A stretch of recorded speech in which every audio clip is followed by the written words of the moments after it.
جواب دیا ان شانئک هو الابتر، یہ صرف اس مکہ کے خاص ماحول کے لیے آیت نہیں تھی، یہ مدینہ کے اس ماحول کے لیے آیت نہیں تھی، یہ صرف اہل عرب سے خطاب نہیں تھا، یہ صرف جو ہے وہ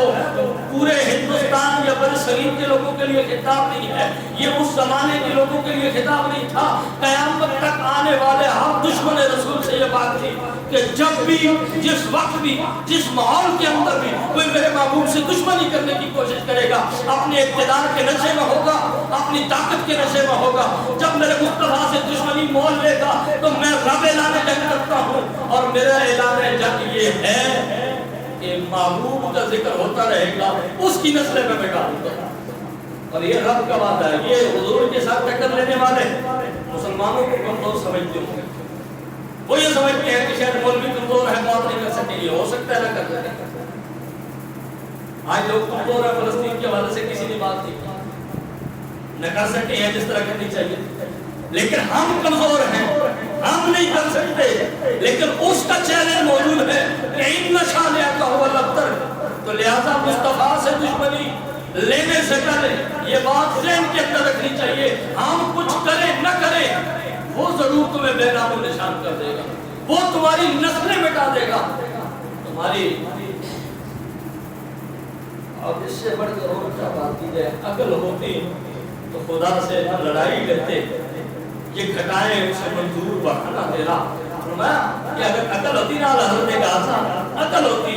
تو خدا سے نہ لڑائی لیتے، فرمایا یہ خدا سے اللہ تعالیٰ کا اعلان من عاد لی، یہ تو نبی ہے نا، نبی کی شان تو بہت بلند ہے، حدیث پاک حضرت ابو ہریرہ راوی ہے، حدیث قدسی ہے، فرمایا من عاد لی ولیہ فقد آذنتہ بالحرب، جو میرے کسی ولی کے ساتھ دشمنی کرتا ہے میں رب اس سے اعلان جنگ کرتا ہوں۔ اللہ کے نبی سے دشمنی مول لینے والے کو سوچنا چاہیے، اپنے ایمان کی فکر کرنی چاہیے، اگر ایمان ہے، پہلی بات تو یہ ہے کہ ایسا کام کرنے والا ایمان والا ہو ہی نہیں سکتا،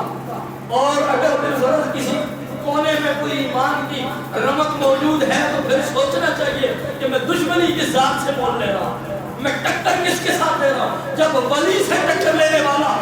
اس کے ساتھ رب اعلان جنگ کرتا ہے تو نبی سے ٹکر لینے والے کے ساتھ رب کا معاملہ کیا ہوگا، اور پھر کسی عام نبی کی تو بات ہی نہیں ہو رہی، اسے جسے رب نے نبیوں کا امام بنایا ہے ٹکر بھی اس سے لے، اور مجال کیا ہے کہ حضور کے ساتھ بات کرے ہوئی، اور حضور بات کرنے دیتا ہے۔ ابو لہب سے انگلی اٹھائی تھی حضور کی طرف، حضور تبلیغ کر رہے تھے، حضور تقریر کر رہے تھے، ابو لہب نے حضور کے اس انداز تبلیغ پر تنقید کرتے ہوئے حضور کو عربی میں کہا کہ محمد تیری انگلی ٹوٹ جائے، یہ الفاظ نے استعمال کیے، حضور انگلی کے اشارے کے ساتھ تبلیغ کر رہے تھے، بیان کر رہے تھے، تو ابو لہب کہنے لگا محمد تیری انگلی ٹوٹ جائے، رب نے فرمایا ابو اب تو نہ بولی،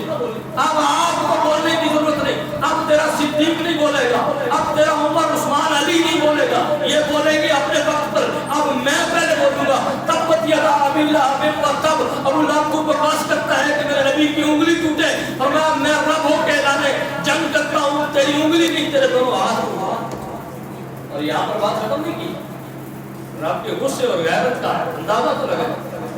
پورے خاندان کی تباہی کا اعلان کیا، فرمایا تم مر جائے، تیرا خاندان تباہ ہو جائے، تیری نسلیں مٹ جائیں اور تم جہنم کا ایندھن ہو۔ یہ اللہ تعالیٰ نے اس کو وحی سنائی کہ جو مصطفیٰ سے ٹکر لیتے ہیں رب سے اسے برداشت، تو حدیث قدسی ہے، فرمایا من عاد لی ولیٰ فقد آذنتہ بالحرب۔ اب چونکہ یہ بات ہر بندہ تو سمجھ نہیں سکتا، جس نے انگریزوں کے کتے نے لا کے علم حاصل کیا اسے کیا پتہ قرآن کیا کہتا ہے، حدیث کیا کہتی ہے۔ لا اکراہ فی الدین پڑھ کے اسلام کے ساتھ شریعت کے ساتھ مذاق کرنے کی کوشش کی گئی ہے، یہ بات کوئی شہنشاہ سیال سمجھا سکتا ہے، کوئی شہنشاہ توسا کا غلام خواجہ قمر الدین سیالوی سمجھا سکتا ہے۔ آپ نے